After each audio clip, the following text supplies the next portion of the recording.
not anything strange or any big deal, right? I'm just going to play a voice, right, so that you hear more about what Global Student Network are there to offer. You understand? So I think within 1 minute it should be done. Then we will welcome our international students here. They are also students like you. They're going to share with us how they were able to secure funding for their PhD program, funding for their master's program, and how they're able to even maneuver to get visa and all that to the United States to make their dreams a reality.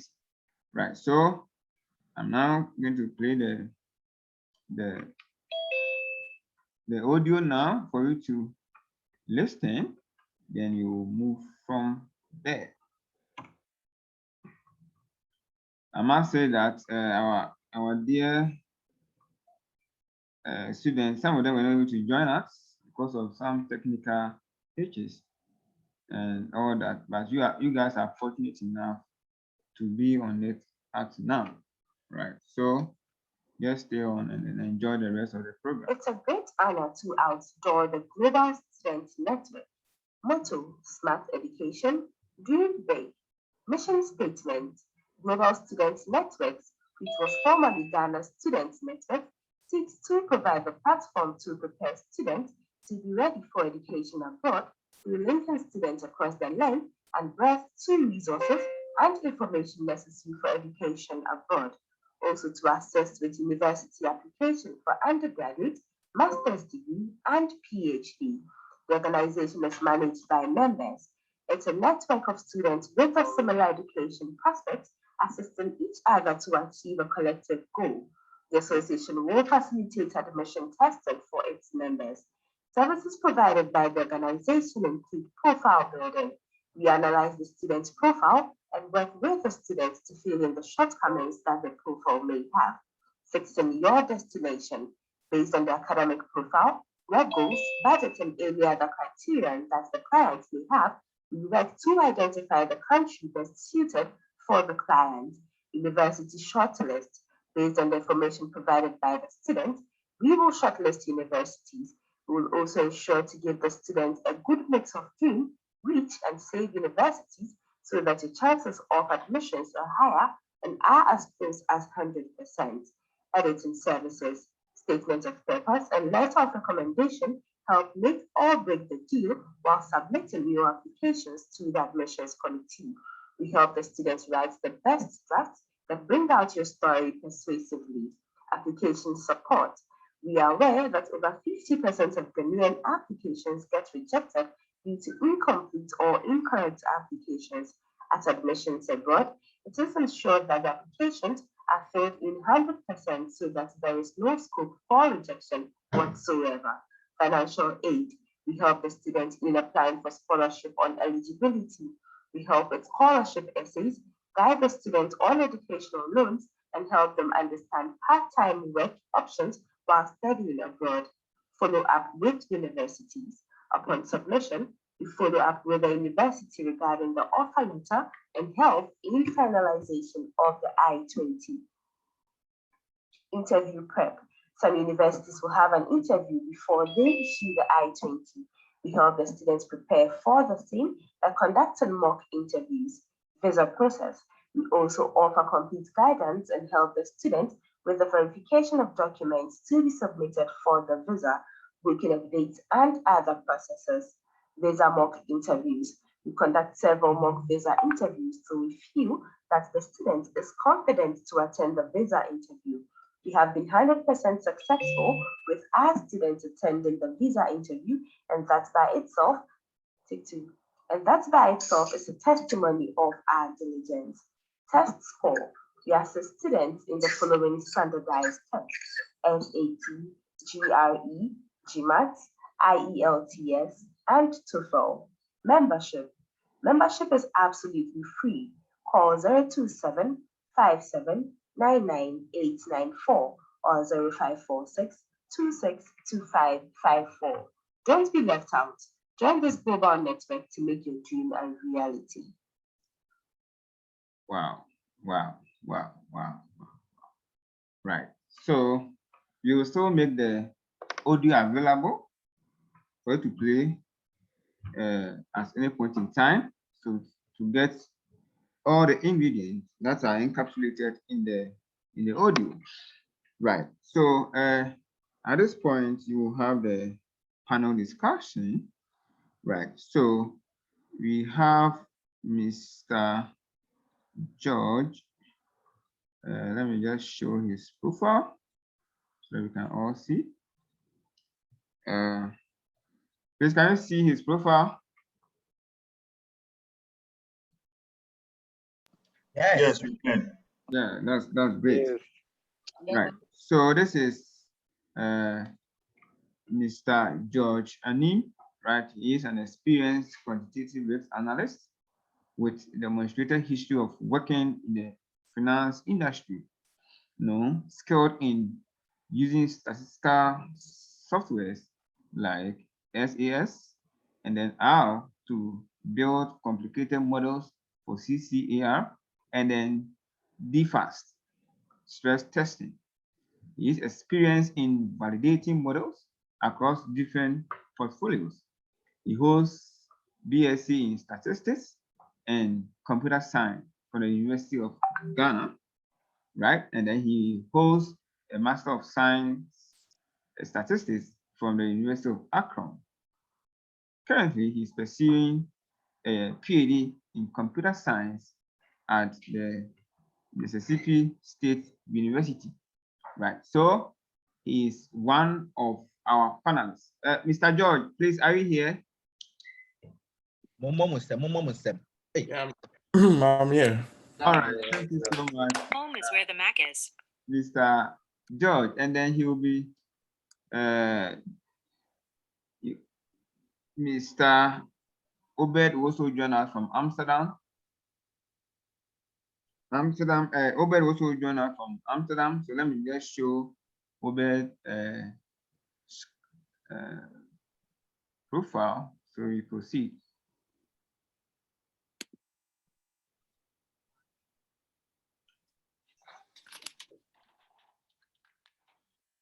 Right. So Obed is a good friend. We all started from the West of Ghana. As you guys know, I also did psychology. I did psychology and information studies. Now I've landed myself in information studies as a lecturer. Right. So he's currently in the in Amsterdam pursuing research masters in psychology. Okay, this looks so much academics, right? And he's in University of Amsterdam, right? So he also joined us with the panel discussion. All right, so Mr. Obed, can you signal if you are here? Yes, Mr. Noah, I'm around. Oh, that's wonderful. So Obed is speaking right from Amsterdam, whilst Mr. George is also going to share with us from United States of America. Right, so let's quickly start. So I think my MC, because of the technical challenge, the MC couldn't join to do the moderation, so I have to do the moderation myself and all that. So first of all, I'll start with Mr. George Anim. Right. How did the academic journey started? Well, I think it started just like every other Ghanaian. You go through your basic primary education, then you do your high school, then you go to college, and then for most people, it might end there. Other people might try to pursue graduate education, but I went to Presbyterian Boys Secondary School in Legon, Presec. Then I went to University of Ghana. From University of Ghana, I went to, one of the main reasons why I decided to pursue a graduate education in the United States was when I was, I think, in my second year in University of Ghana, I met a lot of TAs who were working on going abroad to study. And some of the TAs were already there. And then, we used to communicate with them. They told us how, schooling outside Ghana was, the opportunities that, you get open to if you decide to study outside Ghana. So that really piqued my interest. And then as I was going through my undergrad, I always had it at the back of my mind that upon graduation, I would want to further my education outside. So for national service, I had a chance to do my service at, I think at that time it was called Bank of Africa, the former Amal Bank. But I had to prepare for my GRE. So I decided to take a TA position on campus so that I could get more time to study and then apply for my programs outside. So upon completion of my national service, I did get admission to about 3 or 4 different schools in the United States. I think it was University of Akron, University of South Florida, South Dakota State University, and then I think Bowling Green. Okay. I basically picked the one that, I'm sorry. Okay, that is great. Mr. George, can you tell us how the application process went on? Let's say you want to study in the US. What do you need first? How do you even get admission and all that? Okay, so the very first thing is to decide which school you want to apply to. Okay. So you might have friends or people like the Global Connect Conference that could point you in the right direction on, apply to this school or that school. But mine was basically my friends who had traveled previously had told me, oh, if you want to do a master's in statistics, these are some of your options. And they gave me those schools specifically because they were known to be giving graduate assistantship in code scholarship to people from Africa, to be specific, Ghana. So either you do your own research or you contact an educational body to help you, or the people that are here can, give you options on which schools to apply to. All right. Okay, so that is great. Right. Let me throw another question. Let me throw one question to Obed whilst I allow Joy to relax a bit. Okay. My good friend Obed, why not US? Why not Canada? But you chose to be in Amsterdam University. Can you tell us? Okay, so I think University of Amsterdam offers one of the best courses in research in psychology. And like University of Amsterdam is known for research courses, good research courses. So that's basically one of the reasons why I chose the University of Amsterdam. Okay, good. So what are some of the requirements? Okay, so as George made mention of, you first have to go to the university website. Good. Okay. You go to the admissions section and graduate session. If you're undergrad, you go to the undergrad session, and you go to the international student side as well. Okay. And you get to know a lot of requirements. Now with my requirements, they require me to get my transcript. Okay. So there are a lot of things you have to do over there. So first is your transcript, and what again? yes, you have to prepare your transcript. Okay. You have to get your language test. With my language test, you have the opportunity to write to the school. So you have to get a contact person from the school. So you can email the secretary or any contact you get there and seek for an exemption from the language test. So you can let them understand that you schooled in Ghana, where you took all your education in Ghana, and you get letter from the language department as well to prove that, yes, you have taken your education in English. So with the language aspect of it, it depends on the university you are applying to. So you can seek for exemption on that. And also, as has already been said, you have to write a letter of motivation. With the Okay, letter so now you've made mention of language text. Now the yes, second one is letter of motivation. Is it the same as statement of purpose? Yep. Okay. yes. Statement of purpose. With some schools, they give you some specific questions to answer. Okay. Other schools too will like to know your focus. So it depends on the school you are writing to.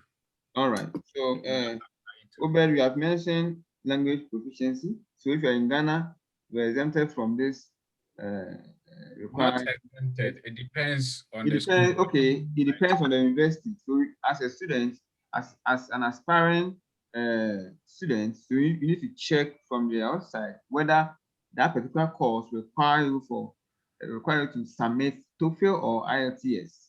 Am I right? Yes, or if they can give you the opportunity to not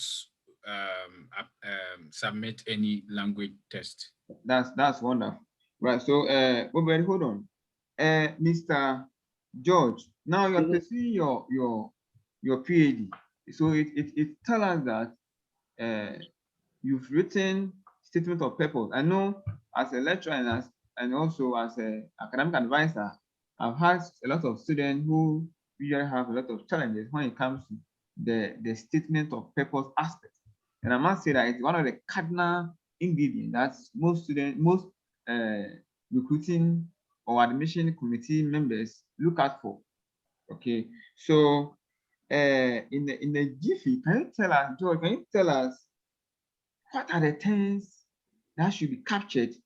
Yes, there are some programs that will direct you to indicate what you should require. So let's assume that it is open. So Mr. George, tell us what are the things that you think should be captured in the statement of purpose, since it's very critical for your admission. Yeah, thank you. So the statement of purpose should really be an honest expression of why you want to pursue that particular program. So wait, can you rely on your statement of purpose more so you can get admission? I mean, you could write whatever, you just have to make it believable. Okay. So when I say honest expression, you know, when you're writing something, you know, that is true, that is genuine, Good. I feel that is more believable. But you can basically write whatever you want. Some people even just Google, take somebody else's templates, edit it, and submit it. Okay. So either way works. But if you write something that is coming from you, it may be more believable because everybody's situation or motivation to pursue a program is different. There are some people that would say, you know what, I want to do this master's degree because I feel like if I get it, I'll get a promotion at my job. So if you're not working and you write that, there's a disconnect because you are not working. That person's motivation was because they were going to get a promotion at their workplace. Somebody else will say, well, I need this because of X and Y, Z. So just let it be natural. If you can't write one, you can Google a sample or a template, take a look at it and try to write something from that. You can also let somebody proofread it. Somebody who has been through the process can proofread it and point, you in the right direction. That is what I did. I had a friend here who had been schooling about 4 or 5 years before I decided to come here. I wrote my statement of purpose and he proofread it and gave me a few comments, which I followed. So that could also help. All right. Okay, so before I allow Obed to come in again, yes, you want to look at financial issues before that, but before that, let's look at with US and there are two noting. When it comes to visa application, I mean, it seems so difficult, and sometimes you are nervous that you are not going to get an admission. Yeah, so what are the advice you give to any applicants, okay, in case he get to US embassy and then ready for interview?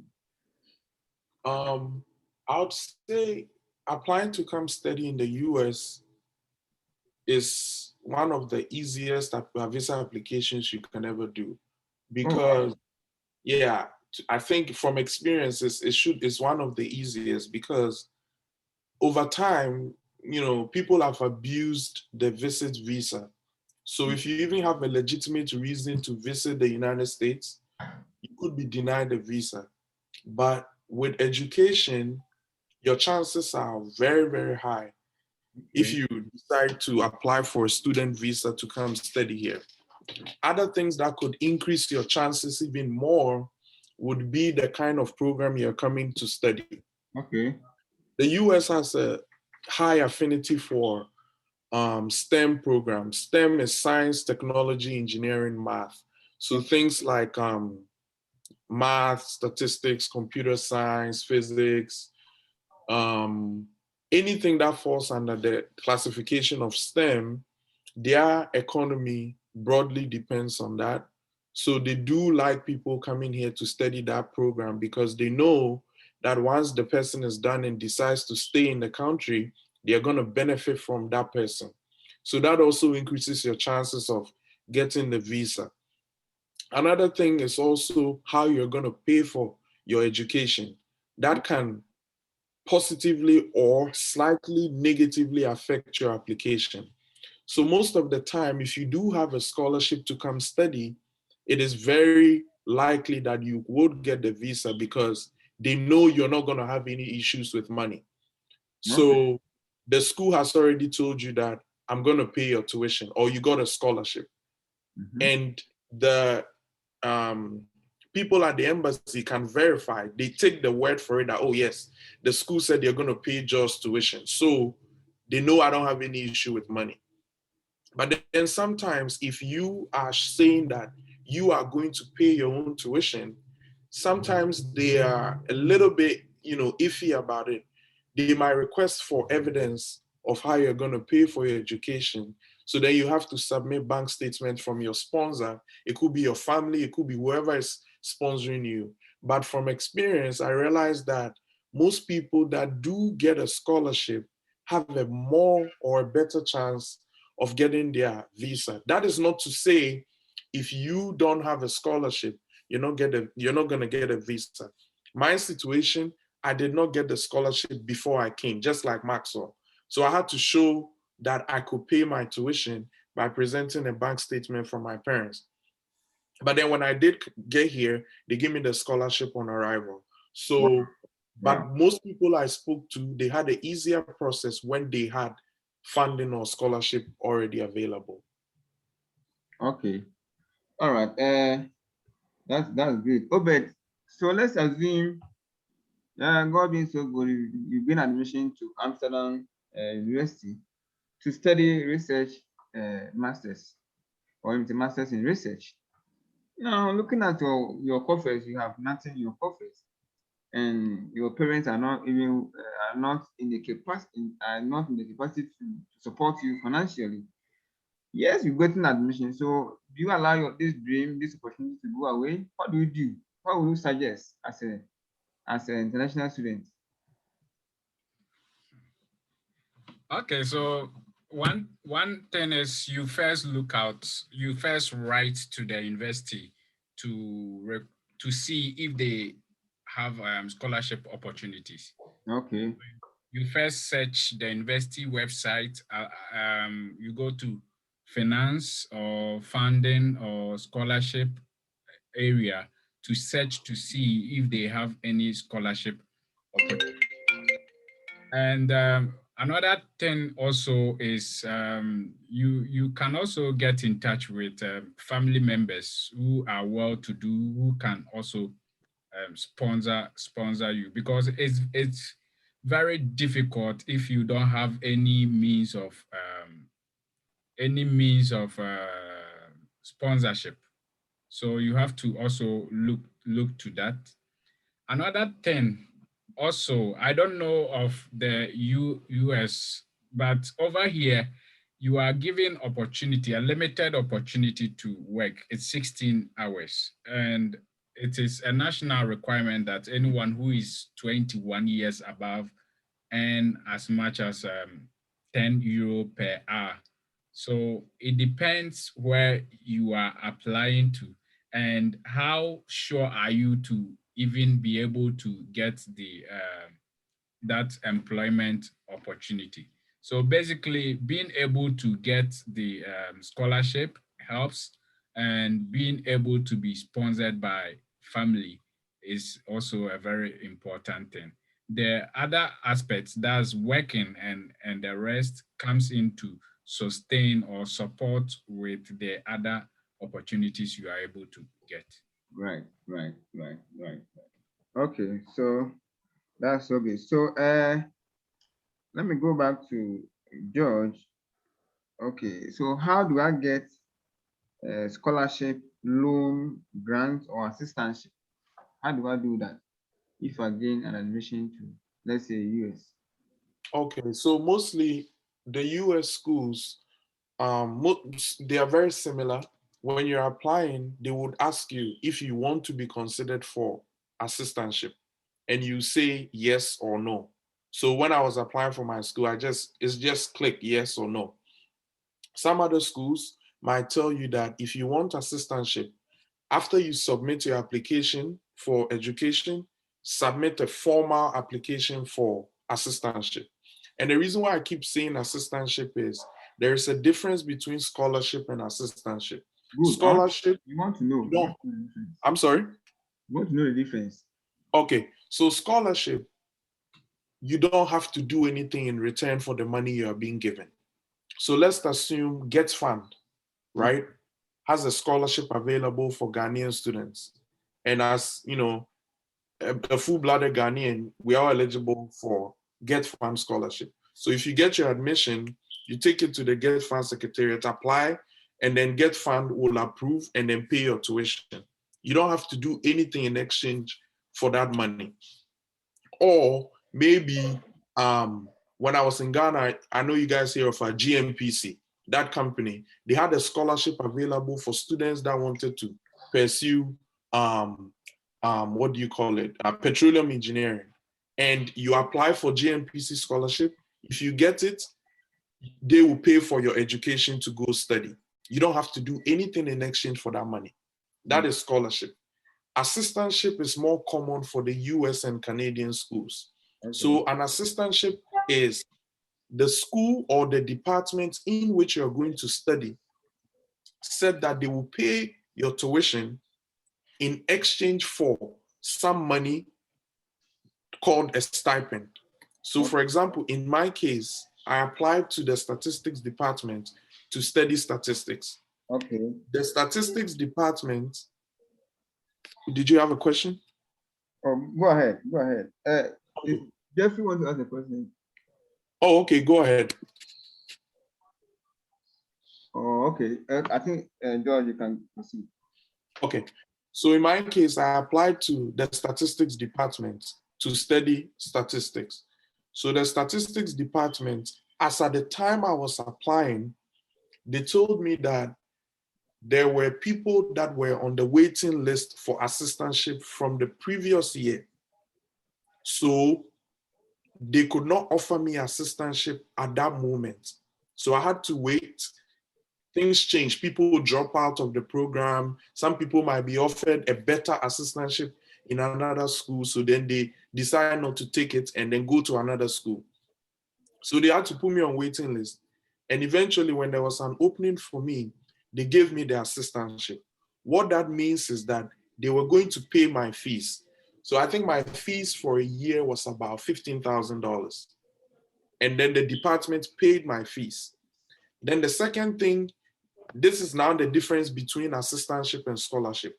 Now that the department has paid your fees, you need to do something in return for that school fees they paid, and that is the assistantship. So in return for tuition, they gave me a job on campus as a teaching assistant where I was working 20 hours a week, and they were paying me to work those 20 hours. So that's a very good thing because one, your school fees has been paid. Two, they are going to give you a job and pay you money.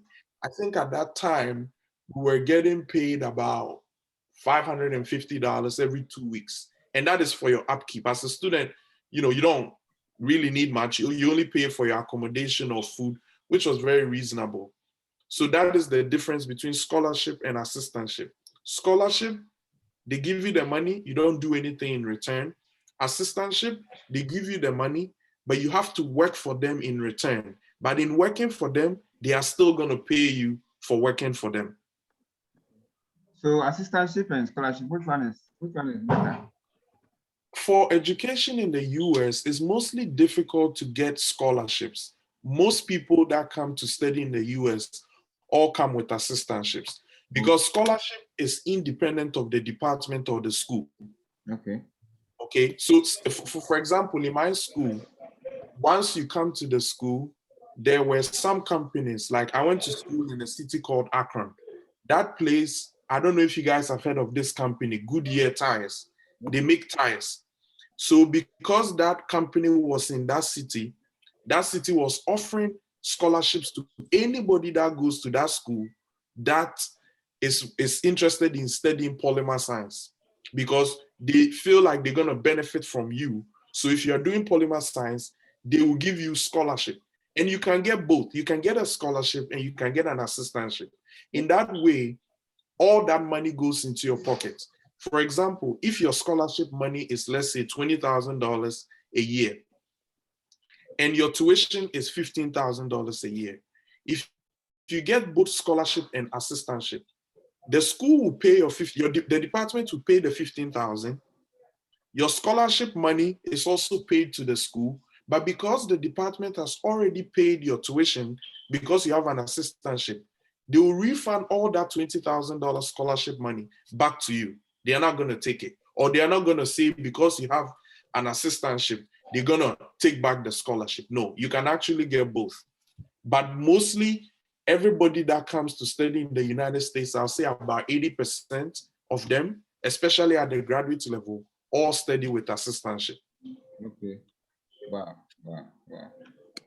That's wonderful. So if I understand you, the two of you, so it means that there are 4 cardinal things that every applicant should look out for if he or she wants to study abroad. First is look at the course, okay, and then statement of purpose, and then recommendation letter, and then funding. Now, the last one I want us to look at is some of them require for your CV. Now, should the CV that we use for work be the same as CV that we use for school application? What are the differences? So I'll start from Obed. Is there any difference between CV for school and then CV for job opportunity? In applying for the school, you should focus more on the educational aspects of like your life.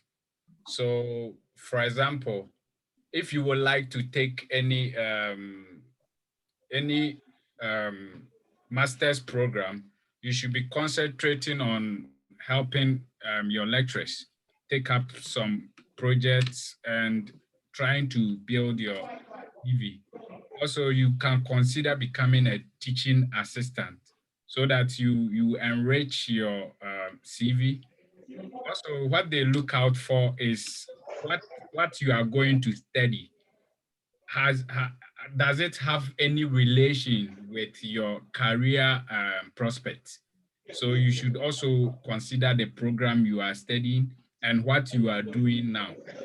So for example, if you want to study anything psychology related, you should be taking up positions which are related to becoming a psychologist or the course you are going to. So you should be looking out That, and you should also, I'm doing a research program, so you should also be concentrating more on the research courses you are taking and try as much as possible to bring those things out. Let them know that, okay, in the research program, you require being able to analyze data, being able to interpret results, so you bring out those things on the CV for them to understand that, okay, if I choose this person over the other person, we are not going to suffer in educating him more because he already have the foundation. So you should be also concentrating on that. If you have taken part in any research project also, it's good to put it on your CV for them to know that, okay, you already have a research background in whatever program you are going to study. I don't know if George will add something to that. That's great. I think, George, tell us what you shouldn't add to your CV and what is so important to be added on your CV to increase your chance of getting either an admission or for funding.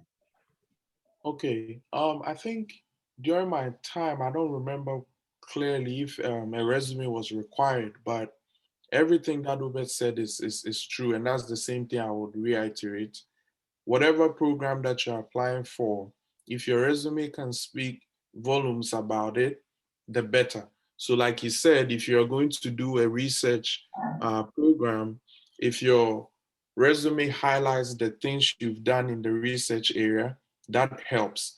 I think in my statement of purpose, I think I might put something there that was closely related to resume, because at that point, I was a teaching assistant at the University of Ghana.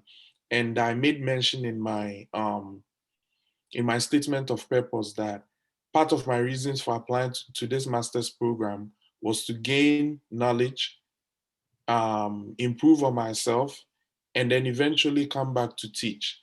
So if they are looking for somebody that they're going to give money to, because obviously it's an educational institution where they believe that they are contributing to the socio-economic development of African countries, anybody who has that goal of eventually getting education and going back to help their country will resonate very well with them.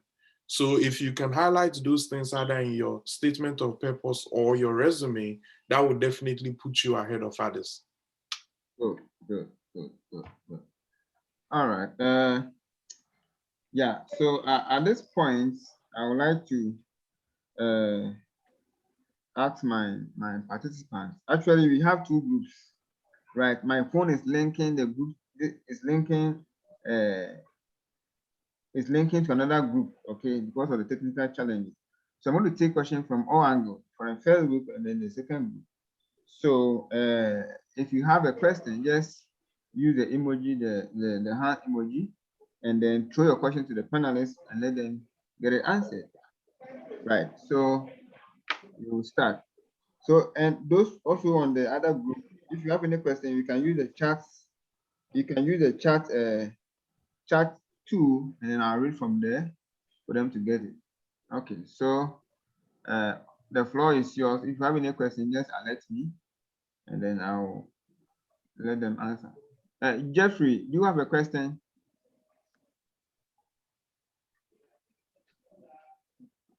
Okay, let me start from Prince. Prince Boateng. Oh, the floor is yours. Okay.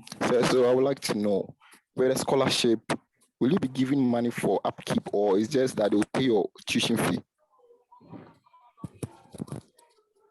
Okay. It depends on the kind of scholarship you get. There are different kinds of scholarships. Some scholarship, if it's mostly in the US, they refer to it as a full ride. If it's a full ride, they pay for everything. Some of them even pay for your flight from Ghana to the United States. Some of them even give you a flight to go home and visit your friends and family once every year. They pay your tuition. They give you money for upkeep. They pay everything. And those ones are the full ride scholarships. Some scholarship would say, oh, this is a tuition only scholarship. So that scholarship is only going to pay for your tuition, but then you have to be responsible for your upkeep. So if you want to take care of yourself, you can either bring your own money when you're coming, or when you get here, you can find a job and then pay for your upkeep. In the US, if you're an international student and you are enrolled full-time, you can do a maximum of 20 hours a week of work. If you are during the summer is I think from May or June to about August. Those times you can actually do 40 hours of work. But the other semesters, you have to do 20 hours of work. You can also do 40 hours employment outside campus during summer or during a period in which you are not enrolled in class. And that one, you have to use a work permit called CPT, the curricular practical training. And in actual fact, in my first year, I got a job off campus, and that is what I used to work. So to answer your question, there are different scholarships. Some are full ride, they pay for everything. Some of them would say, I'm paying for only tuition. Some of them would even say, oh, I'm only giving you $1,000. It's not even gonna be enough to pay your fees. But they'll tell you, you know what, we're giving you $1,000. I think there was one I received from a certain African diaspora group in the city in which I was schooling. And just because I was an African, they gave me, I think, $1,000 or $2,000 towards my education. So it's all different. Okay, thank you very much. Mm-hmm. And also to add to that, some of the scholarship requirements is that you maintain a certain grade point. So it's not like they are giving it to you to behave any way you want. You have to make the requirement to be able to proceed. So if you have, let's say, a 2-year program or 3 years program, they give you the scholarship every year. So the first year you get the scholarship, you are supposed to maybe hit a certain grade point before they will continue with the scholarship. You should also be willing to being focused in your study. That's scholarship.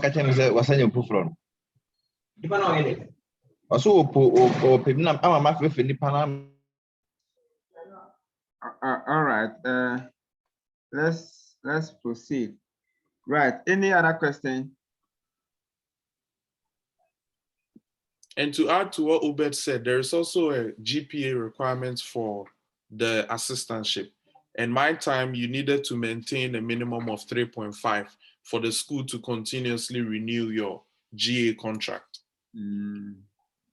All right. So before we even we draw down the curtains, there is important issue. Yeah, you know, most US schools require for standardized tests like GRE, GMAT, and then TOEFL and IELTS. Right. So as an experience, I hope you wrote GRE, I guess. Yeah, I did. Okay, good. Now tell us something small about GRE, because it seems that that's the general requirement for most US schools. So tell us a bit about this GRE, how students can prepare for it, and all that. Because I understand that for me, I was able to gain a scholarship because of the GRE I wrote. Okay, so tell us, those of us who are actually looking for scholarships, tell us how we can go about the GRE. All right, anything you're going to talk about the GRE, and then you can also talk about the GMAT, and then I also asked if Obed wrote this TOEFL and then IELTS. So George, tell us something more about the GRE. Okay, so the GRE is what the US guys call a standardized test, right? Okay. So a standardized test is supposed to measure the aptitude of all applicants for a particular program. And they do that because not everybody sat in the same class. Everybody schooled in different schools across different states in America or even different countries. Okay. So we want to measure all of you on the same level or same scale. So the GRE is a 2-part program, which is just math and English. And then the math is divided into, I think, 2 sections. It's been a while. I took my GRE in 2013, so it's been a while. But I think the math is divided into 2 sections where you have the portion where you solve the math problem and select your answer. And then there is another portion where you just select an answer or so. And then the English part is also broken down into, I think, 2 sections, where there is one where you're given a statement and you're supposed to write a short summary, whether you agree with the statement or do not agree, or you're just in the middle. And then there's the other part where you answer questions. So once you complete and you submit, it's a standardized test. So you take it in a testing center with a computer. And once you input your answers and you submit, it's going to tell you your results there and then. For the math side, it gives you all the results. And it also tells you if you are being compared to all the people that took GRE the same time as you took it, how do you measure? Then the English side, because there is a part where you have to write your results, you don't get the result for that one instantly because somebody has to read and grade it. But the other part of the English, you get the results same day. So when you're done, you get your scores and then you get your percentiles. So the percentile is what can actually sell you. So if you take the GRE and let's say in the math, you were in the 95th percentile, that basically means that you did better than 95% of the people that took the math, that took the GRE math section. Okay. So if your program you're applying to is a quantitative program like math, statistics, computer science, chemistry, blah, blah, blah, they care more about the math. They don't really care too much about the English. So they want to see how well you did in the math section. If you did very well, it will also help you get ahead of people in the line if you are to apply for scholarship or assistantship. Okay. And most people are scared of taking the GRE. It is not difficult. Okay, I keep stressing it's not difficult at all. It is basic math and algebra that we took in JSS. Okay. It's not difficult. It's nothing scary. Okay, but you still have to prepare for it. If you don't prepare, when you get there, even 1 + 1, you might forget. Okay. But it's not difficult. So anybody on the platform who thinks it's scary and all of that, no, they shouldn't worry. You just prepare for it. It's not scary. Okay. Okay. Yeah. So how many years does it last? The GRE, when you take the GRE, it lasts for 5 years. What that means is that, let's say I took mine 2013. So it expired 2018. That means within that 5 years, I can apply to several schools with that same score if I am okay with it. There are some people that they will be like, you know what, this program is very competitive. Let's say you're applying to a school like Harvard, Yale, Princeton, Columbia. They are very competitive schools because it's a top ranked school in the US and in the world. So somebody will be like, okay, you know what? I want to get a very high score in my GRE. So they take it once, they don't like the result, they can take it again. But each time you take it, it's valid for 5 years. After 5 years, you can no longer use the results. You have to retake it. Okay. Okay. Okay. So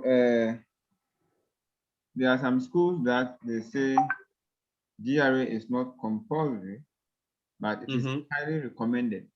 What is advice for students who sees such information? They still take it? Yeah, if they tell you it's recommended, it's true. It's not required. So I went to University of Akron, right? But that department did not require GRE. They recommended it. But I had to write it because I was applying to other schools that required GRE.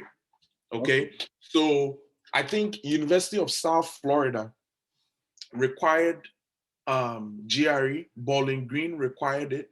Akron recommended it. So I just sent it to them, and then they may not even use it because they already told you that it is not required, it's just recommended. If you have it, fine. If you don't, it's not going to be used against you. Okay, okay, that's great. Obed, did you also take any standardized tests? Okay, so as I said, it depends on the university you are requiring to. For the US, I think it's even if they say it's recommended, I think you should try as much as possible to write it because it puts you ahead of the others. For Europe, I think the major test that is required is the English test, which, as I said, you can write to the university for exemption. You have to also look out for the requirement for scholarship, because the university may exempt you from the language test, but you may be required to write the language test for the scholarship. So you should also look out for that. So each university and what they require, and you can start searching now so that things don't become all of a sudden you have to write the exams. No, if you think you would like to pursue a master's program after school, start preparing so that you would get enough time to put up your best in those Great, exams. great. Mary is asking, what requirement do I need to have before I can study abroad? Yeah, so what you are saying is that, Mary, you just need to read through the requirement from the university website. Actually, it will be written there boldly for you to know. But in general terms, if you want to study abroad, yes, first thing you need to look out for is to what kind of course do I want to study?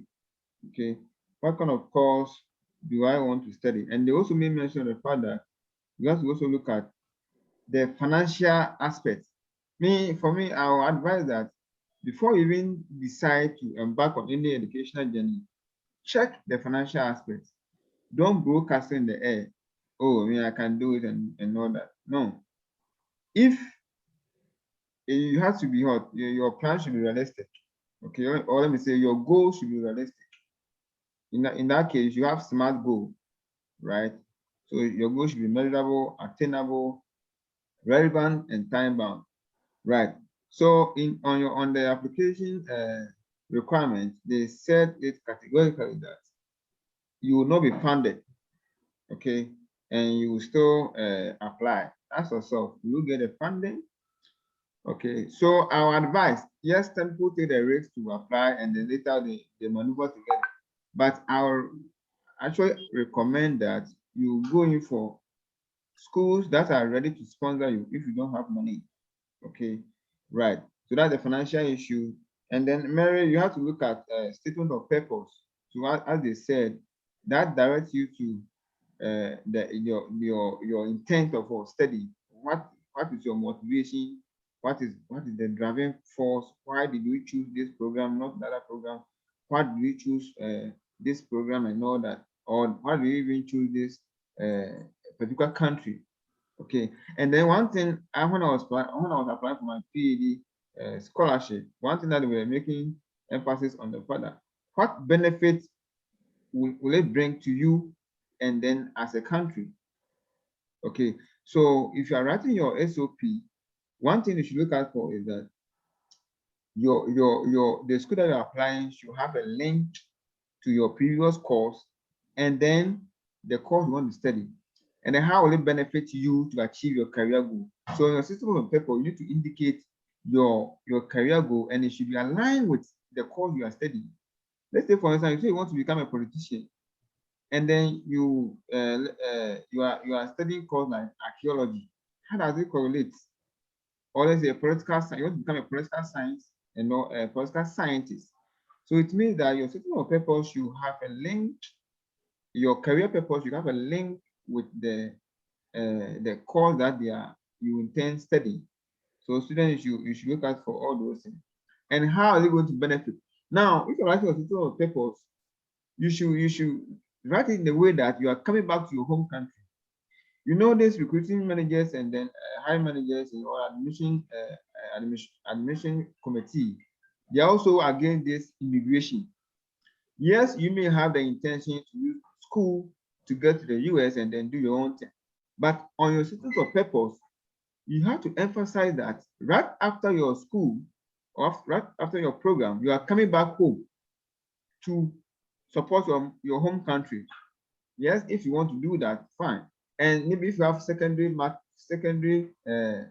purpose, that thing should be hidden and all that. And then one thing I also want to add is that on your certificate of purpose, don't ever show off don't ever show that you have the intention of remaining there to work. That is a what do you call it? One thing that they will look out for in order to or not even to give you admission and all that. And bear in mind that when you go to the embassy that's one thing that they also look out for, right? So your certificate of purpose should be written in a way that it is bringing you back home, and it should help you achieve your career, and then you should have a contribution to your community. Okay, so I'm just giving you all these tips for free. Those of you who are struggling with your certificate of purpose. And then also, Mary, they also made mention on the fact that you need to get recommendation letters. So whilst you are in school, this is the time for you to have a good relationship with your lecturers. Okay, me like this, I'm so free with a lot of students because of my counseling function that I perform as a lecturer and all that. Okay, so apart from me, what other lecturers can give you recommendation letter? And then bear in mind that recommendation letters also carry heavy load. Okay, for instance, with the PhD doctoral application, the emphasis on the recommendation letter, they want to know what they also think about you. Okay, so sometimes you need to waive your right for what, your right to see the content of the recommendation letter. So as a student, this is the time for you to have a rapport with your lecturers. You know, try and ask questions in class, let them know you so that they can write sweet and then strong recommendation letters. Bear in mind that it also adds up to your chances of getting an admission. And then also they mention CV. So on your CV, you should tailor it to the program you're applying for. Don't just write any open CV with your date of birth and all those things that are not required. So before you even craft your CV for a particular program, look at the general requirement, read around, look at the videos around and all that, and then purposely recraft your CV to suit the program. I'm telling you that this is what I have done, and I'm able to gain admission to, and even with funding and all that. My CV contributed a whole lot of things. And then also, they also made mention of standardized tests. Now you need to check if indeed you want to write this test. If you're not ready for this test, then you have to look for schools that do not require these standardized tests. This GRE, GMAT, IELTS, and then TOEFL. Okay, there are some schools that you can do without it. But let me also mention that if you really want to be honest with you, to get scholarship and then even admission, if you take this standardized test, you have 90% upper hand over those who didn't take it at all. You understand? Over those who didn't take it at all. And you know that in the US, unless you were born with spoon in your mouth, your father is like maybe who are the rich men in Ghana? Dangote. Those people. Despite, and then Japan and all that. You remember that if you get admission to the US, you should be paying around sometimes even 1 billion and all those amounts of money. And you, as a typical Ghanaian, average Ghanaian, you don't have money for that. Okay, you don't have money. Let's say 1 billion, maybe 1 million Ghana cedis or not that. You don't have money for that. So to me, I would suggest and recommend that as you are planning to study in schools like in countries like US and Canada, you should try and take the test. If you take the test, I must tell you that you have upper hand to gain admission. Let me also state that I have written GRE 2 times. Okay, I have written GRE 2 times. Even as a lecturer, I have written it 2 times. I wrote it first, and okay, but then I wasn't a lecturer. I wrote it first, and then it wasn't so good. I had to take it again because I knew what I wanted. Because I knew that without the GRE, getting admission is going to be very tough and all that. And you know, PhD fundings are very, very limited, like very, very small. So why do I have, if I have the chance to study, why don't I do that? Okay, so if you have the dream of studying in US or UK, no, UK they don't really require for this GRE and then GMAT. Some they require for this language proficiency like TOEFL and then IELTS. But for US, right, I recommend that you start thinking about the GRE from now. Write it, and I can assure you have better chance of what gaining what admission. And then also they mentioned GPA. Yes, let me just share this story with you. If your GPA is weak, okay, even with lower 2 point something, okay, right, and then you let me say with lower, your chance of getting admission to the US is a bit slim. Yeah, let me just be honest with you. However, in order to increase your chance of getting admission to the US, then GRE or GMAS is highly recommended. This is what happened 2 years ago. There was a student, you were all attending classes. One had 2 point something, which is lower, and then the other guy had first class. Okay, the other guy had first class. But the guy who had first class decided that, okay, fine, I have a first class, then I'm not going to write in a GRE. And the person who had lower 2.5 wrote the GRE and then got being so good, he did well. And guess what? The person who wrote the GRE with 2.5 GPA, FGPA had admission, and the person who had the what do you call it, the first class, did not get admission. So this should tell you that those 5 people, they don't really respect our education system in a way. Let me just be honest with you. They don't really respect our education system. So to avoid this issue, or to let them believe you that, for them to believe that yes, you can able to cope with the stress, cope with the pressure, then the test is very, very hard, cardinal. The GRE test is very, very hard, cardinal. So in view of this, it is recommended that you take the GRE if your GPA is weak. And then also, even if you have a first class as a valedictorian, you remember that I was a valedictorian, and I didn't even allow that one to make my head grow big. And then I knew what I wanted. So irrespective of the fact that I had a high GPA, I still wrote the GRE, and I even wrote it the second time before I had the admission and even had my assistantship, and then they promised to give me a stipend free. Okay, so yeah, so Mary, this is the summary of what they talked about. And then also Junior is asking that the scholarship extend to other countries like Japan and Korea and all those places. So this one I will leave it to my panelists to answer. Those in Japan, do you also give scholarship to students? Yeah, but scholarship exists for pretty much every country. Okay. I know people in Europe, Asia, Japan schools, Chinese schools, Okay. Korean schools. Europe is relatively simpler because most of them have that tuition-free masters like Sweden, Okay. Switzerland, Germany, Holland. But yeah, scholarships do exist for pretty much every country. Okay. Okay. So in the Netherlands, there is this scholarship the government gives every year to invite international student. I think it's the Amsterdam Excellence award or something, they give you 5,000 to 5,000 euros to pay for some of your tuition. Okay. Okay. Great.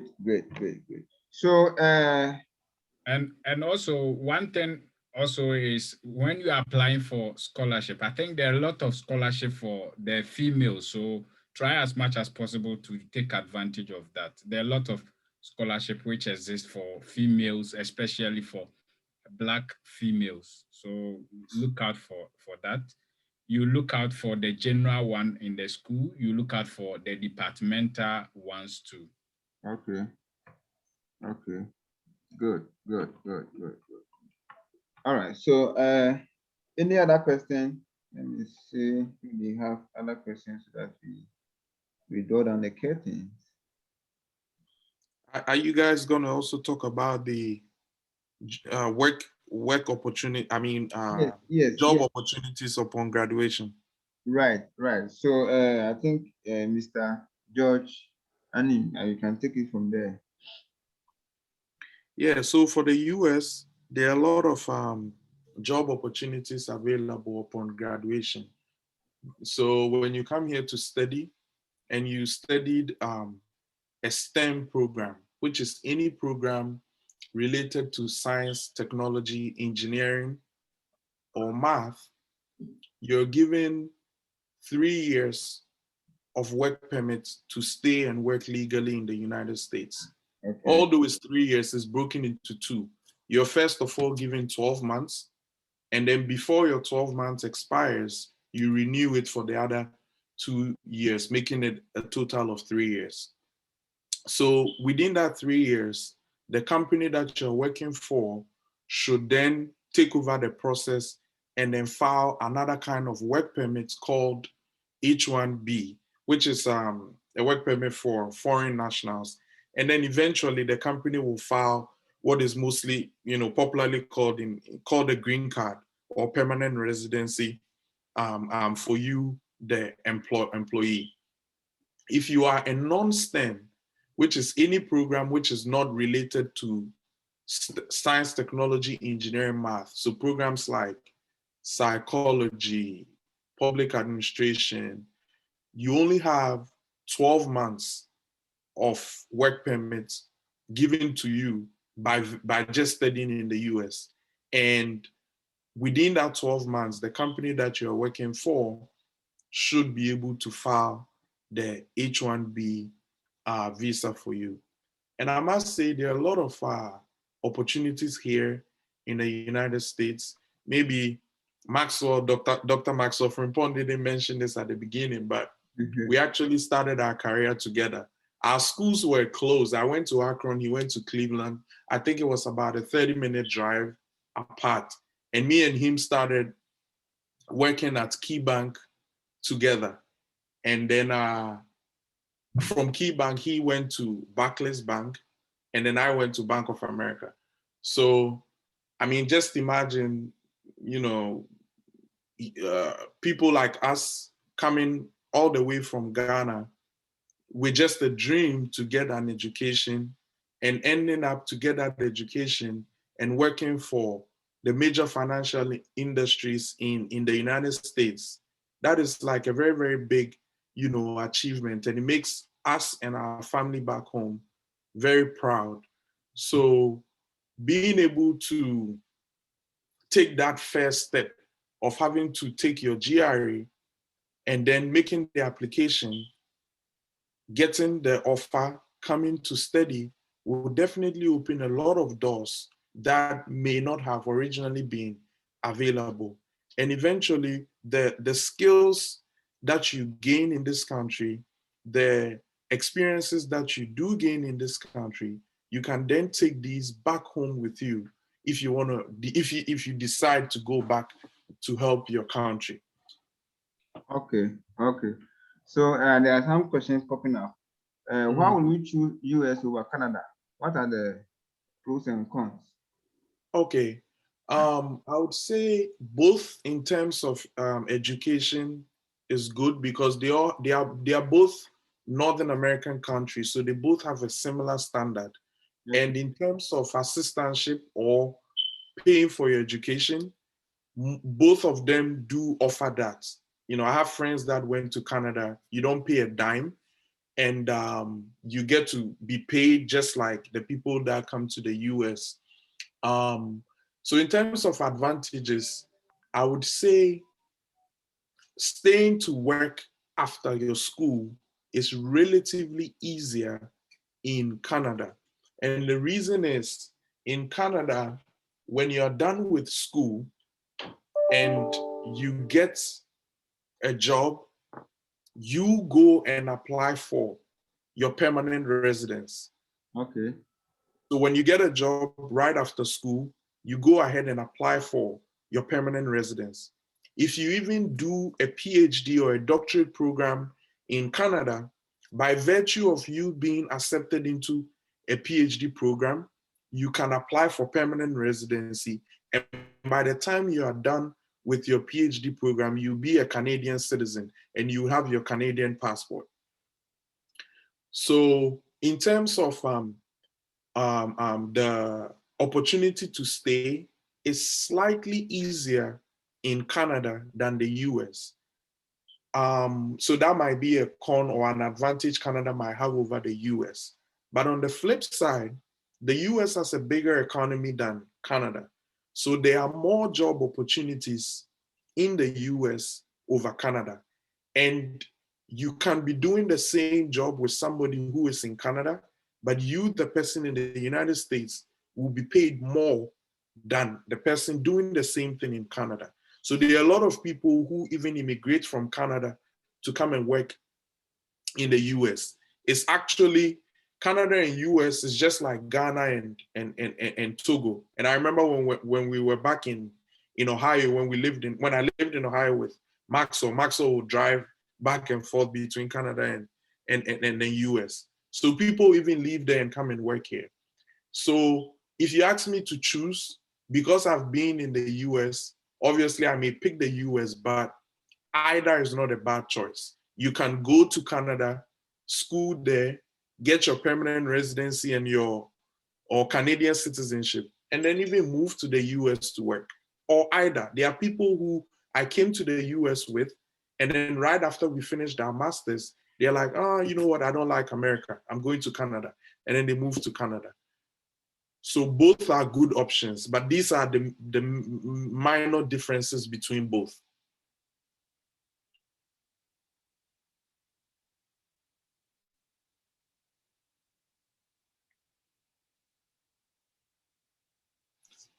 Okay. Okay. Good. Another question just came in the chat box. Okay. If you already have admission, is it best to use a relative in the US statement of account? And with that, is it possible to get a visa approved? This is a great Yes. question. Yeah, it's a good question. It's very possible to do that. But the only thing is that when you're applying to come study here, like Noah said, you are trying to tell them that you have no intention of staying in this country when you're done, and you would want to eventually go back to your home country. So you need to show that you have stronger ties to Ghana than the US. So if you have a relative here who is willing to sponsor you, they might interpret it as, okay, well, if this person is willing to even sponsor this guy may not come back when they are done. Okay, so yes, it is done, but I personally do not know anybody who had a US relative fill that application for them. But yes, it is possible. If that is your question, yes, it is possible. But whether I will recommend it, if you do have somebody in Ghana that can show the funds, I would prefer you use that person. If you don't have it and the only option is to go with the person in the US, then that will be all you have. And yes, like Maxwell said, the US relative has to file a document with the USCIS. USCIS is United States Citizenship and Immigration Services. And like I said, usually it is not advisable because some relatives do not have good financial history to even do a sponsorship. Okay. Okay. Right. That's great. And then another person also asking, okay, so yes, so we all know that you want to study in the US, but I know some of them also have other agenda. Yes, so what can you do so that you not come back to Ghana if you want, even though it's not something you're all focusing on? I mean, being a very public platform, we would always want to preach doing things the legal way. Yes. And the things that we are mentioning are all the legal options that you have. Okay. And there are other things, additional things that the Ghanaians or other people, or other immigrants might be doing. I don't think we would want to encourage that on this platform, but we would want to point out the legal ways that you can get things done. Okay. So What are some of the legal ways? I'm sorry? What are some of the legal ways? Yeah, so the legal way is when you come and study in America, right? Okay. Irrespective of what you came here to study, there are two ways you can work in America. Okay.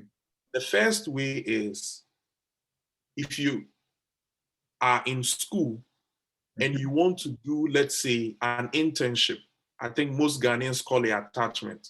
Okay. If you want to do an internship, you would apply for what is called CPT, which is Curricular Practical Training. Okay. And this is a temporary authorization given to you to go and do your internship. If you guys would remember, I said that I used that CPT. So when I came, I started school in August and the semester ended December. That was the first semester. And then the second semester started in January and ended in May. I got an internship to work for an insurance company called American Family Insurance. So my internship was from mid or end May to first or second week in August. So during that time, I worked with CPT, which is called Curricular Practical Training. And the word curricula means that it is related to what you're studying. So I cannot go and take CPT and maybe doing statistics, I'm going to work in a bakery. I can't use that authorization. They're not going to approve it. It has to be something related to your field of study. And then when you're done with school, by virtue of you studying in the United States, they give you what is called OPT, or optional practical training. And like the word optional means, it is optional, it's up to you. When you're done and you want to stay here and have some formal training in what you studied, they are giving you that option to work here. And when we came to America a few years ago, it was, if you did a STEM program, it was 12 months. And then once the 12 months is about to end, you can renew it for an extra, I think, 15 or 16 months. But then after a while, under the Obama administration, before Obama left off, they increased it to 24 months, making it 3 years. So when you finish with school, you can stay and work legally for up to 3 years. And OPT, you apply for yourself.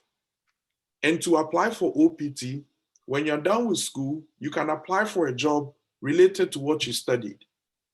And then once you get the job offer, you take the offer, take it to USCIS and tell them that, hey, I've gotten a job.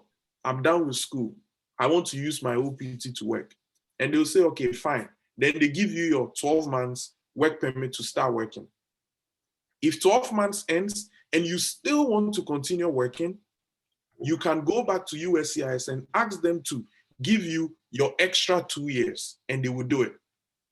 But most of the time, the company that you are working for would say that, you know what, we want you to work for us for a longer period than maybe that 2-3 years. So they are going to take over the process and apply an H-1B visa for you to work with.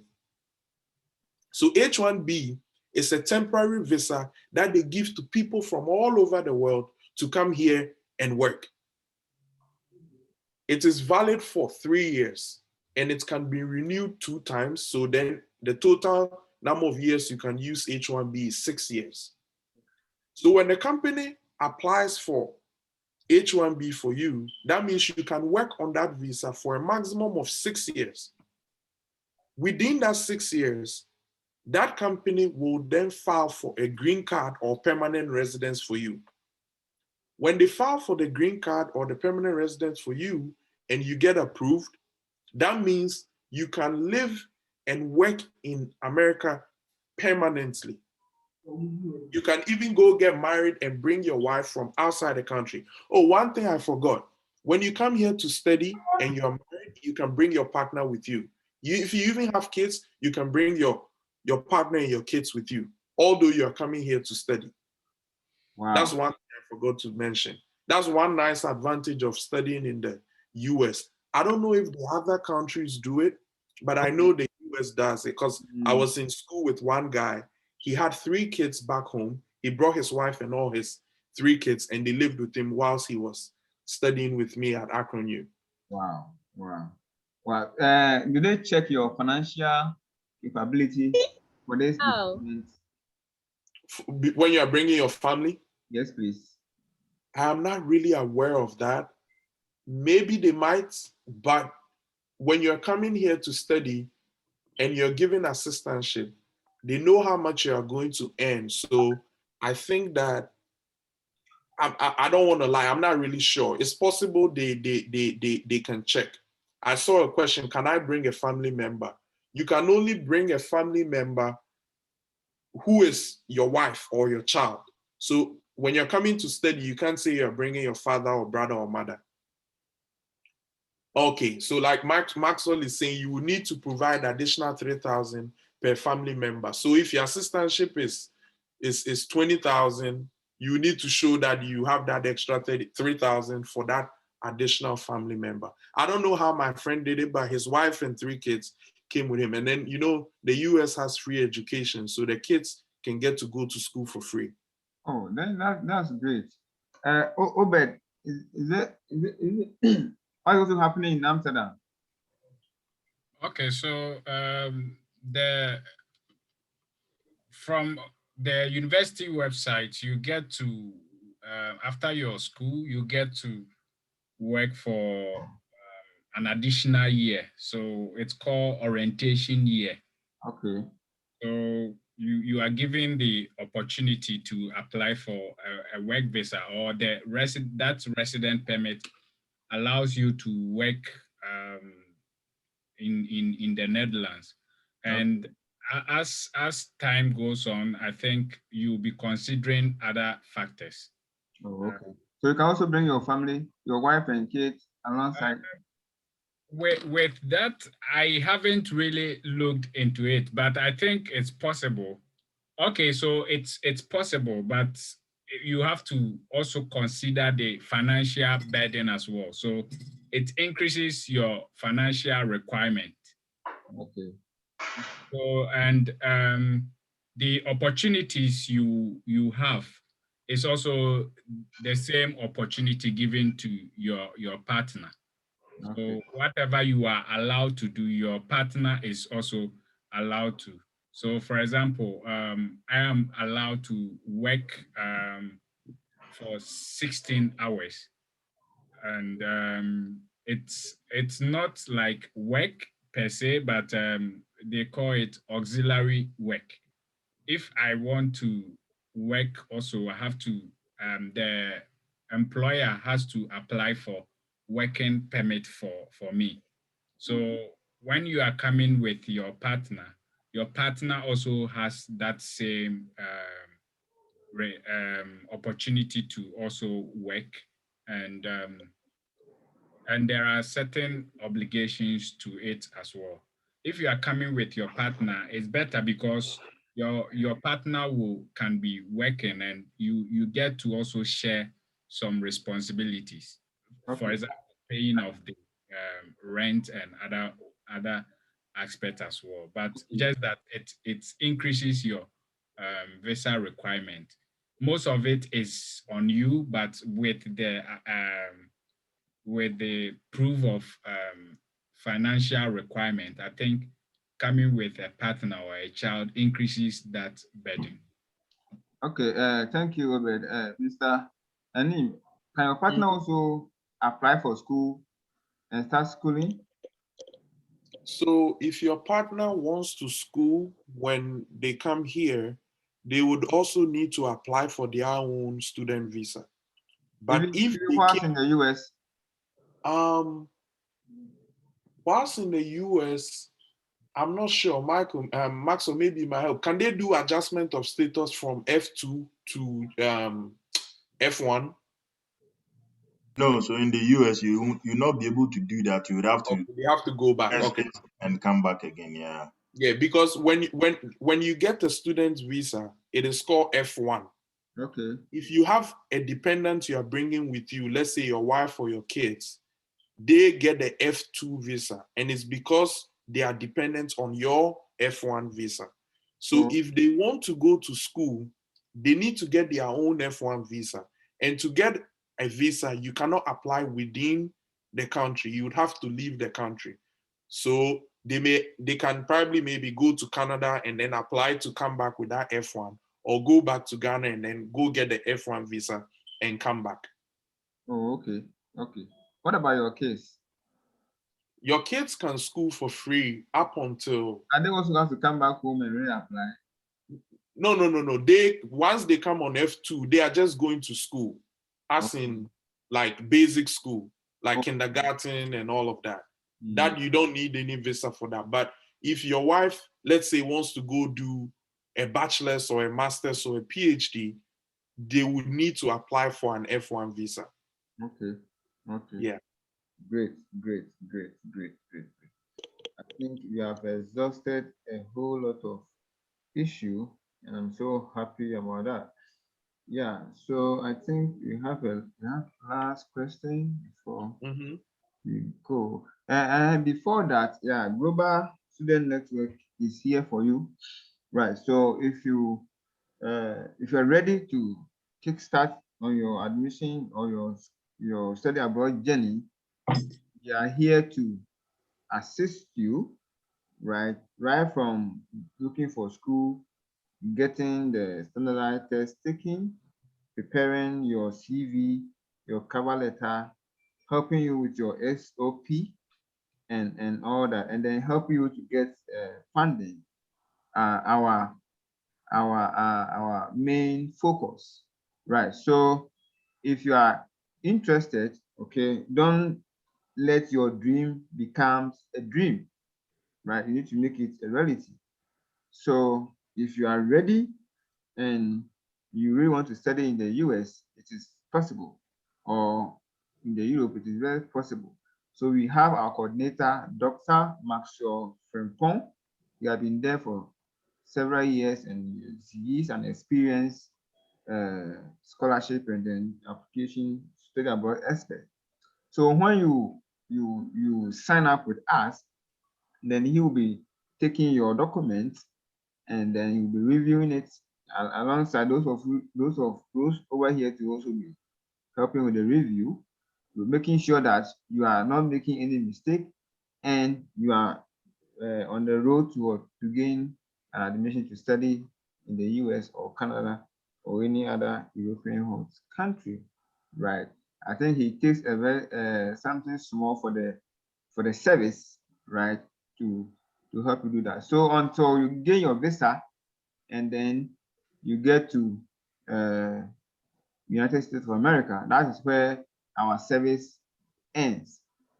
So until you get your admission, you still have the latitude, or you still have the opportunity to have a chat with us until you get to the States or you get to Canada or any other country you want to go. So these are the services. These are the services that we look at. We give for participants or members.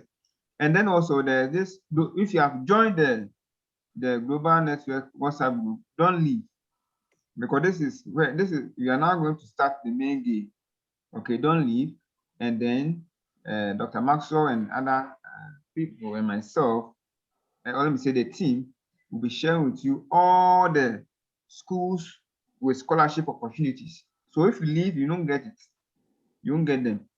So if you are there, just remain on the platform whilst we share with you all the scholarship opportunities. And then if you have any question when you kickstart on the application process, if you have any question, we are all there to assist you. Right? We are all there to assist you. You remember, you should also be you should know that our main focus, our fundamental focus is to help you get admission to the state or any other country, or to make your dream a reality, not any money or that sort. Okay. And then also with the standard tests such as the GRE, we have tutors who are taking students through that. And I must say that the same tutor taught me, and then I'm able to, I got the right score, and I gained admission to the state, and I'm so happy. So the same tutors are going to teach you if you're ready for the GRE. Okay, if you're ready for the GRE. The GRE is different from the usual service. Okay, the GRE is different from the usual service. So if you're ready, then you contact me, right? You contact me, and I will let you, I will connect you to the tutor.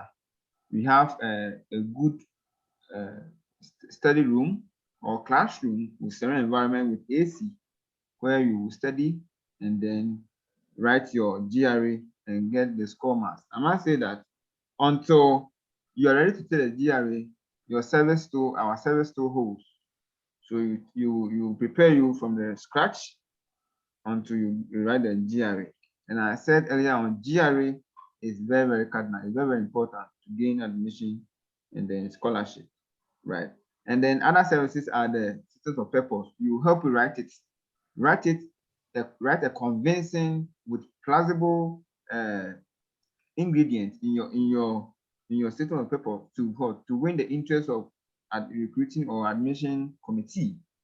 You remember that my PhD application, they said they had to vote, so the majority carried the vote. So if you have a strong SOP, statement of purpose, or statement of intent, then you also increase your chance of getting admission. So Global Student Network help you with the SOP, well reviewed, no plagiarism, and it will be tailored toward the program.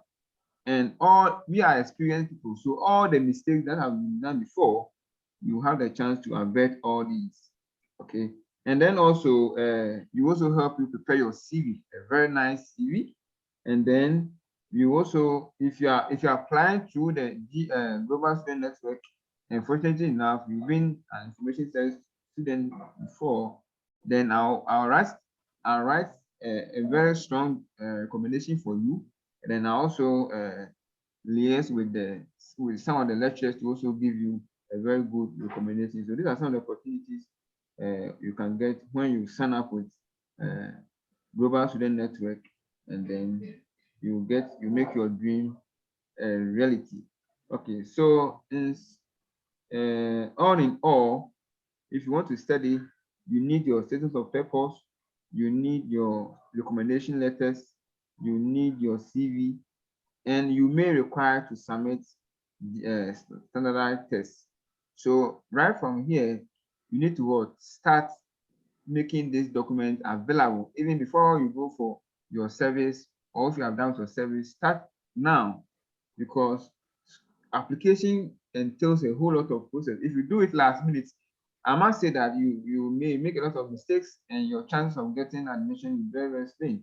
So have a long-term goal, start from now, and then prepare towards that and all that. So don't wait for the last minute before you say, oh, I want to do this and all that, then you're rushing. If you do that, it won't help you. So you need to prepare. So these are the things you need, basically you need for school in abroad, and they may also have other requirements. Yes, let me also say this.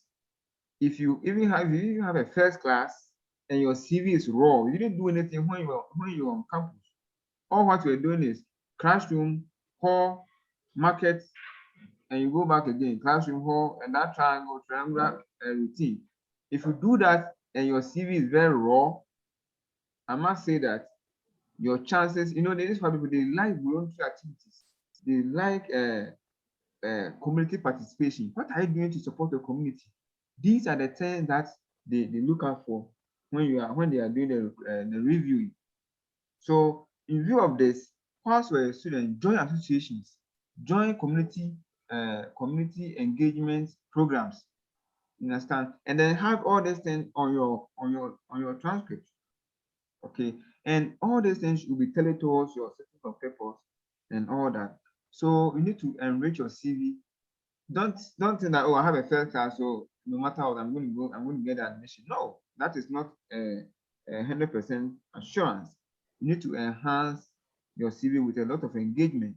Join professional association and all that. Join and let all these things be on your CV, and let them know that indeed you are actually participating, and you are not only looking for visa to get to US, but already you have a lot of things doing.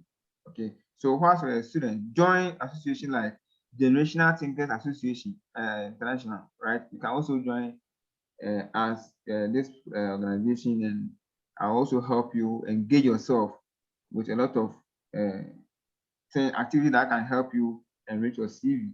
Go out there and go and teach. Look for a local vicinity, a local or let me say a remote area. Do voluntary activity. You add it to your CV. You can teach. Go and teach English. You can do math. Go and do it. You can do orphanage staff. Do it. All these things should be captured on your CV. Okay, to help enrich your CV. And then also, I must say that positions like TA-ship, assistantship, they are very, very critical for your admission also. So yes, you may not have the interest of what becoming a lecturer or a teacher in future, but for your admission sake, well, you may decide to consider becoming what, a TA. Just being a TA also increases your chance of what, getting admission. I must say that because of my experience in TA and those grade assistants, I had a lot of what, admission opportunities offer and all that. So let me just give you the trick. Becoming a TA can also increase your chance of what, getting admission.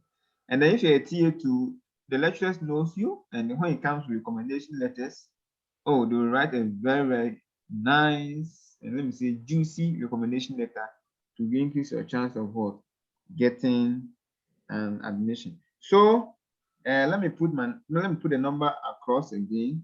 If you are ready and you want to sign up with us, you can contact me, and then you kickstart. You need to start from now. Okay, so I'm putting the number there. Okay, let me just mention it. It's 027 57 99 894. 027 57 99 894. 027 57 99 894. Don't mind me. I'm not a pastor. You know, on radio station they give these numbers. This is not for pastor stuff. This is for admission. So write this number down, get this number somewhere, and then contact me. Then I'll connect you to Dr. Maxwell and then the other team in the US, and then you make your dream a reality, right? So I think we have exhausted everything. So at this point, I'll call on Dr. Maxwell or Mr. Obed and Mr. George Anim, your final words, so that we can call it a day.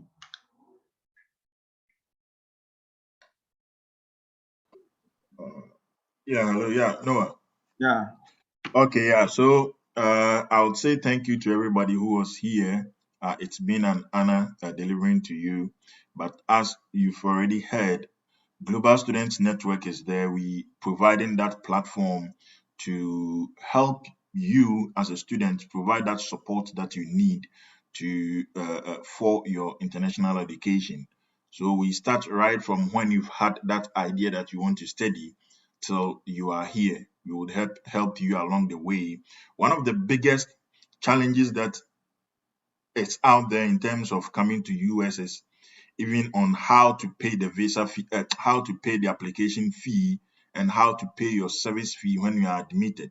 That process is very tedious. If you don't know someone here or like you don't have any networks, it's very difficult to pay because we don't do Western Union payments and you have to do it as a Western Union payment. So some of these things and a lot of them are issues that students faces, and that is the reason why we have the students network, a global students network there. Just join us, www.globalstudentsnetwork.org, and you can join us from there. We would have webinars sessions from time to time to discuss some of these issues and other things pertaining to admissions and international education.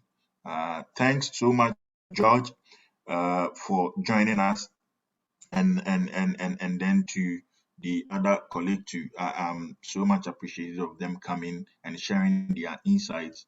As Noah said, we are really available to provide all the support and assistance that each of you need. So don't hesitate to reach out. We would be available to support. Thank you once again for coming. And thanks, Noah and the GTI team, for also organizing this wonderful event. There were issues, but with every technical program, there are technical issues, and that is what makes us human. At the end of the day, we've been able to bring it out. So thanks everyone for coming. Okay, before Dr. Mason, before you take leave of us, somebody asked on the platform, please, how is racism in educational institutions in the US? Racism and education.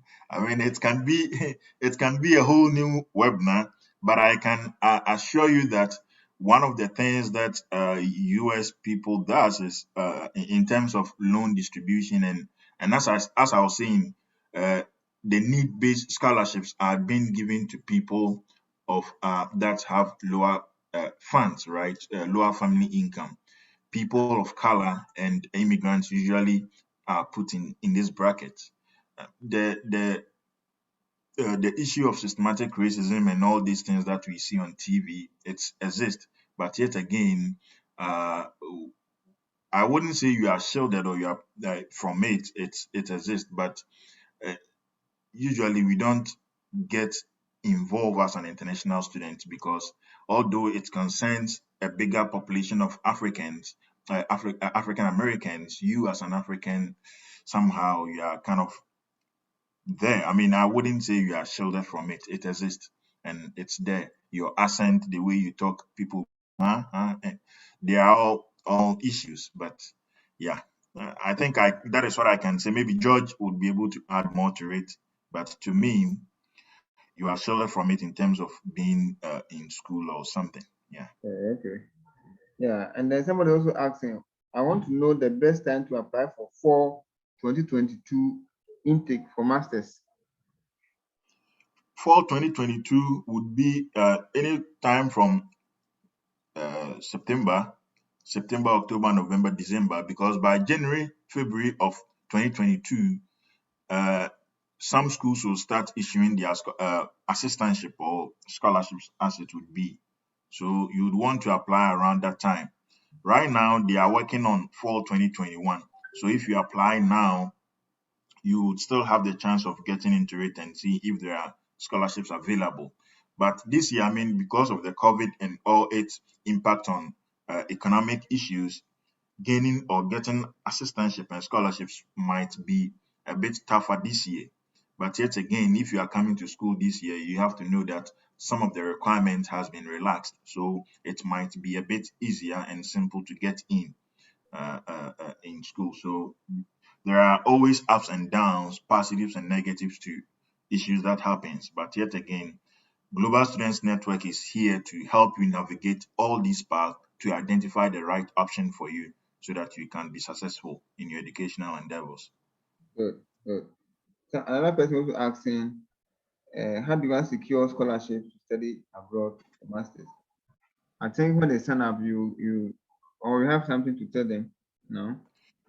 No, join us www.globalstudentsnetwork.org, and then we will pick it from there. If you are still in level 200, you can apply for transfer admission. So you can transfer admission from because I actually helped the student. One of the students that I helped was in level, I think at that time he was in level 200 doing a program in Legon, but I helped her secure admission and funding to nursing in University of Toledo. Right now, I think she will be done this year.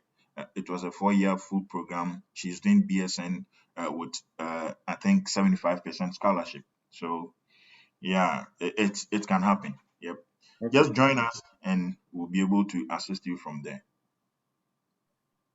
Okay. So, all right. Somebody asking. Okay, learning from all the speakers, please. What is the next step? Yeah. So the next step is to get your dream a reality. So what do? You need to contact us, and then we will help you start with the application process. As I said, you need to start as soon as possible. Don't wait for the last minute and all that. So we have early admission and then late admission. With the early admission, mostly they are giving the chance to get scholarship and the assistantship. So if you do yours late, then you have a limited chance of getting assistantship or scholarship. So just my number is there, or if you're already in the group that we sent across, the group that we have now, don't leave, because we'll be coordinating with you. We'll be sending you a lot of links and then all the opportunity that we may chance on, so for you to also get access to. Okay, so don't be in a haste to leave. So the platform will be monitored or be regulated. Only issue regarding to scholarship and study abroad will be posted there to help you make your dreams a reality. Right. So right after the program, my number is right there. Just call and let's start with the application process.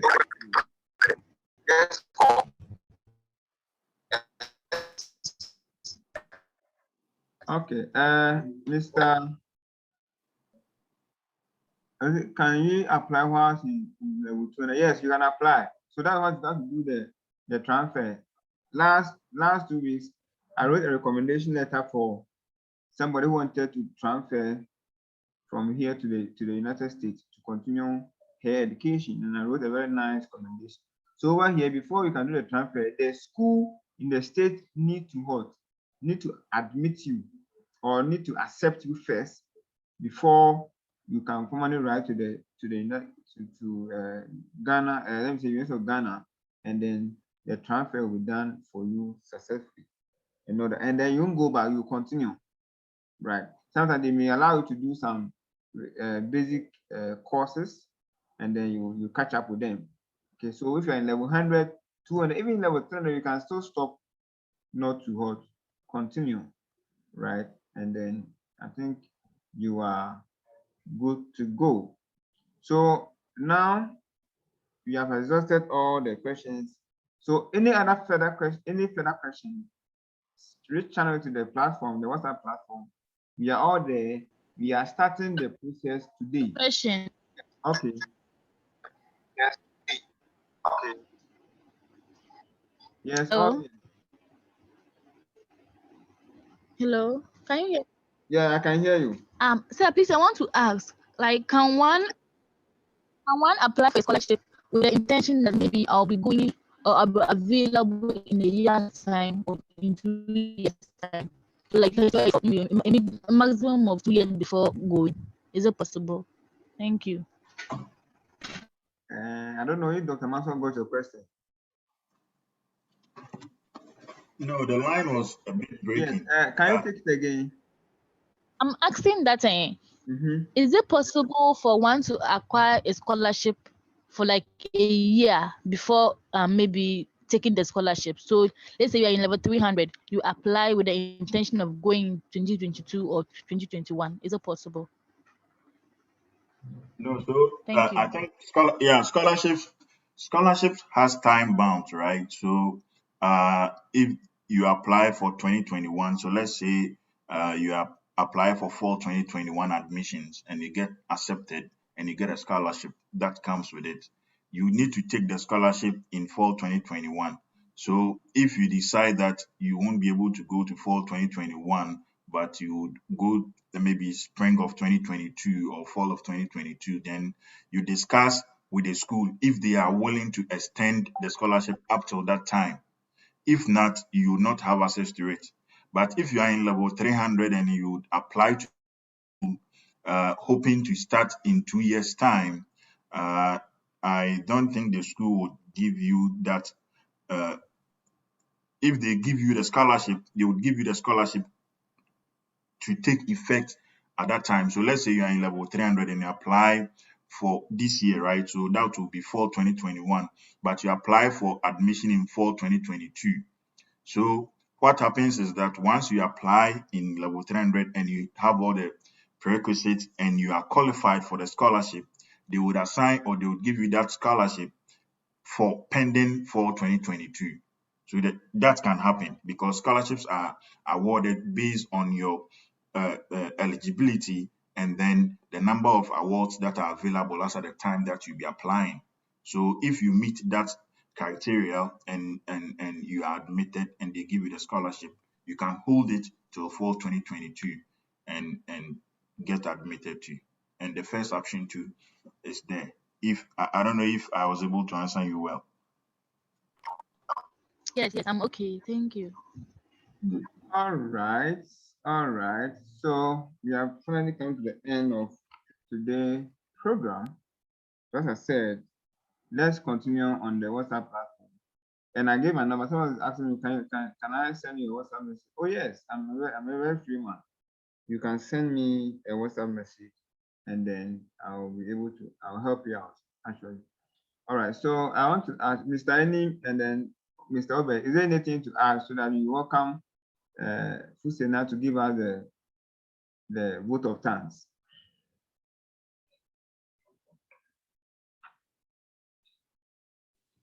Okay, so what I can add to it is that if you don't have the money to pay your fees upfront, there is an opportunity to pay in installments. So you can also consider that.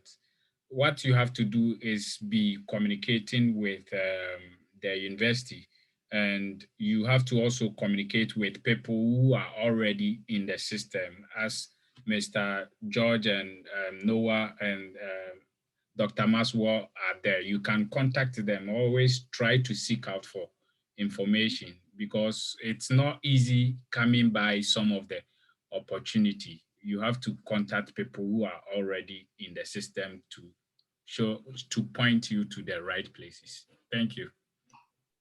Okay. Thank you so much, Mr.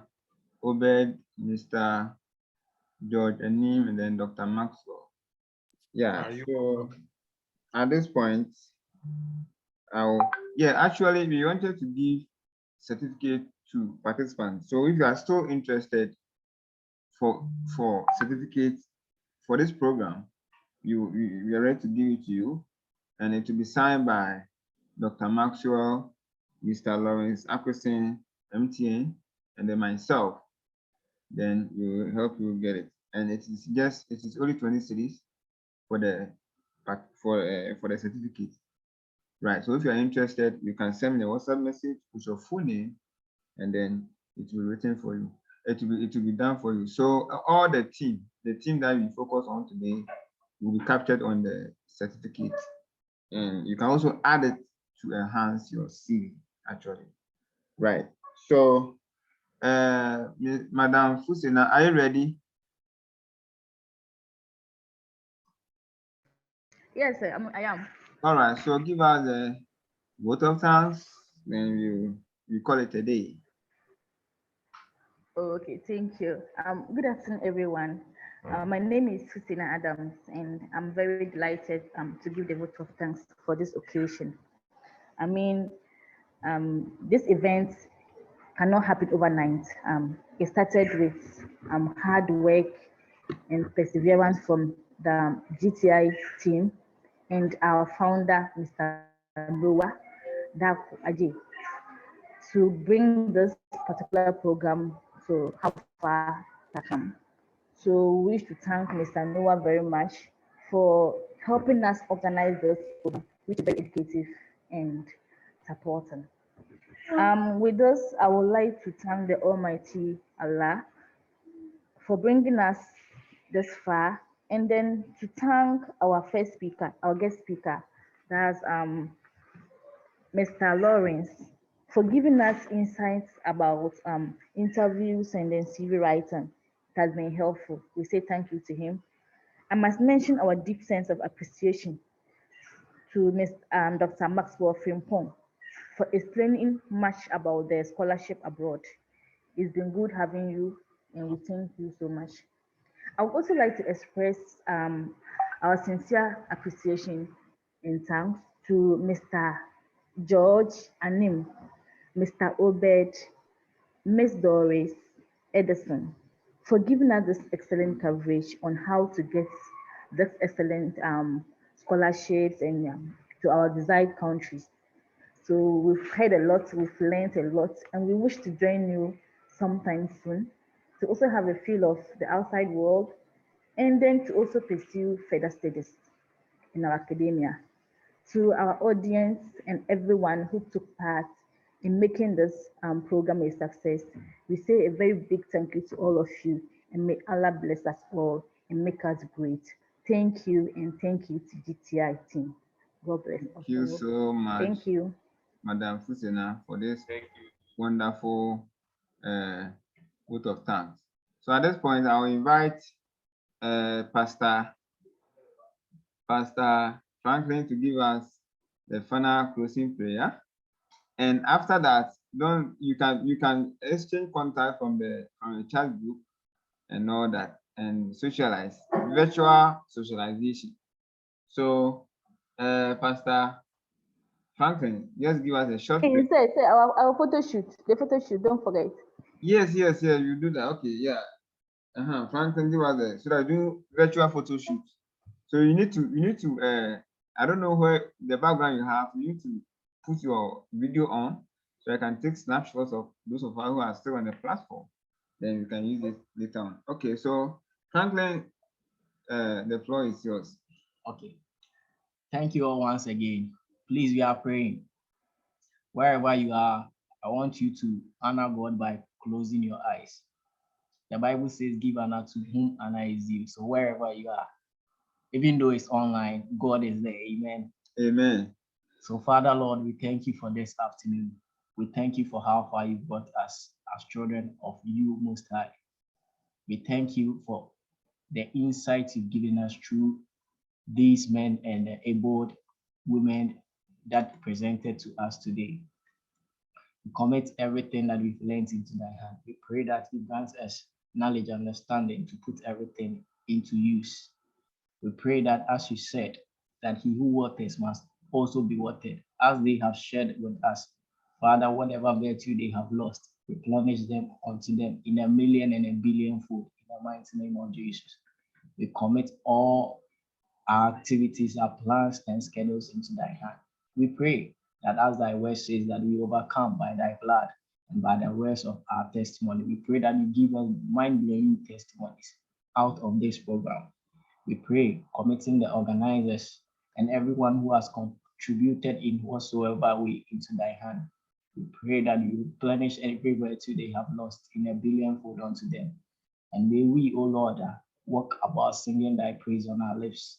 These and many things we ask through Jesus Christ our Lord. Amen. Amen. Amen. Amen. Amen. For this. In fact, my life is not the same again. Amen. My life has changed. My life is not the same again.